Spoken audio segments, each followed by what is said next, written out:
एक बार की बात है, सुषमा अपने पूरे परिवार के साथ खुशी खुशी मोहन नगर में रहती थी।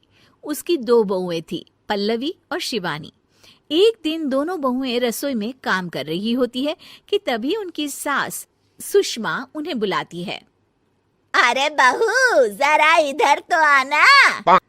शिवानी, जरा जाकर देखना सासू माँ क्या कह रही हैं। दीदी आप ही देख लो ना जाकर, आपको भी तो सुनाई दे रहा है। अरे मैं आटा गूंद रही हूँ ना, तुम चली जाओ। हाँ तो मैं भी तो सब्जी काट रही हूँ ना दीदी। अरे बहू जल्दी आओ।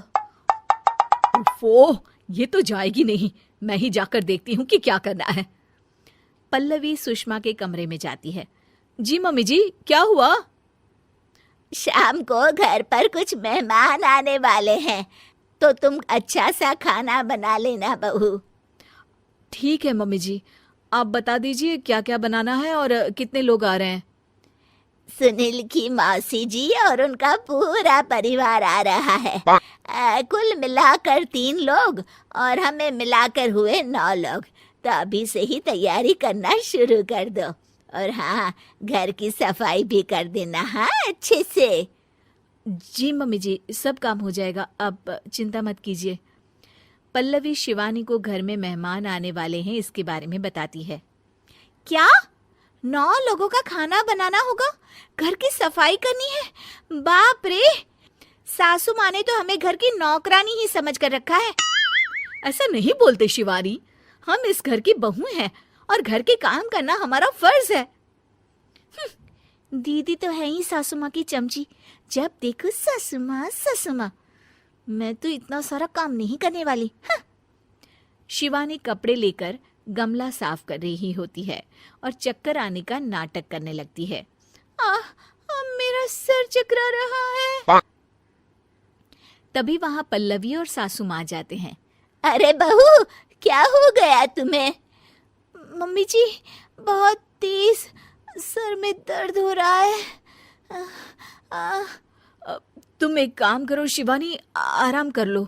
नहीं नहीं दीदी, घर में मेहमान आने वाले हैं, मुझे आपकी मदद करनी चाहिए। अरे कोई बात नहीं शिवानी, तुम आराम कर लो, मैं सब काम कर लूंगी।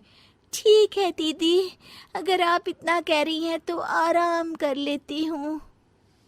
शिवानी आराम से अपने कमरे में मैगजीन पढ़ रही होती है। इसे कहते हैं आराम की जिंदगी। इतना सारा काम। चलो सारा काम खत्म हो गया, शिवानी को देख आती हूँ। शिवानी अपने कमरे में ईयरफोन में गाने सुनते सुनते सो जाती है और उसके साइड में मैगजीन भी रखी होती है। पल्लवी वहां आ जाती है और वो सब देखती है। ओहो, तो मतलब सब काम चोरी का बहाना था। अभी बताती हूँ इसको। घर का सारा काम मुझे करना पड़ा और ये महारानी यहाँ मैगजीन पढ़ रही है, गाने सुन रही है। पल्लवी रसोई से एक प्लेट और चम्मच लेकर आती है और शिवानी को थाली बजाकर उठाने लगती है। शिवानी अचानक से उठती है। उठ गई महारानी, गाने भी सुन लिए, मैगजीन भी पढ़ ली। तुम तो बहुत बड़ी झूठी निकली शिवानी।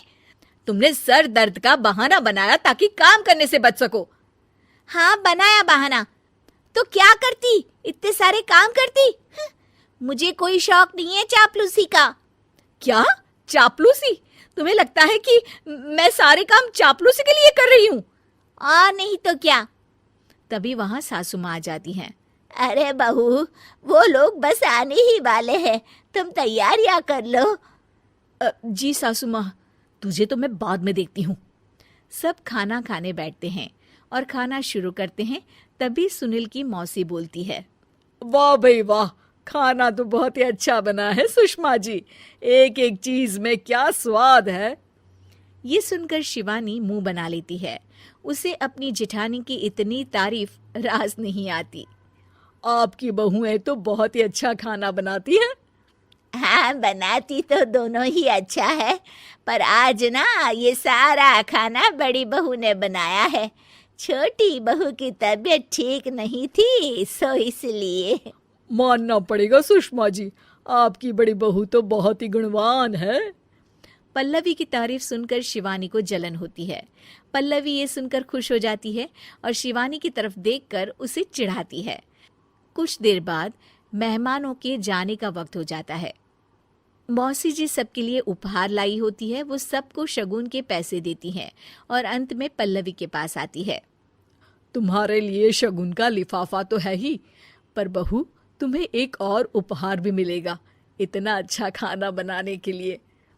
मौसी अपने सोने के कंगन निकालकर पल्लवी को पहना देती है। ये लो, ये मेरे मनपसंद कंगन है, अब से ये तुम्हारे हुए। धन्यवाद मौसी जी। ये देखकर शिवानी तो पूरी तरह से जल जाती है और गुस्से से रसोई में चली जाती है। तभी वहां पल्लवी आ जाती है और उसे अपने कंगन दिखाने लगती है। देवरानी जी, अब आपका सर दर्द ठीक तो है ना? मुझे लगता है कि अब सर दर्द शुरू हो गया होगा आपका।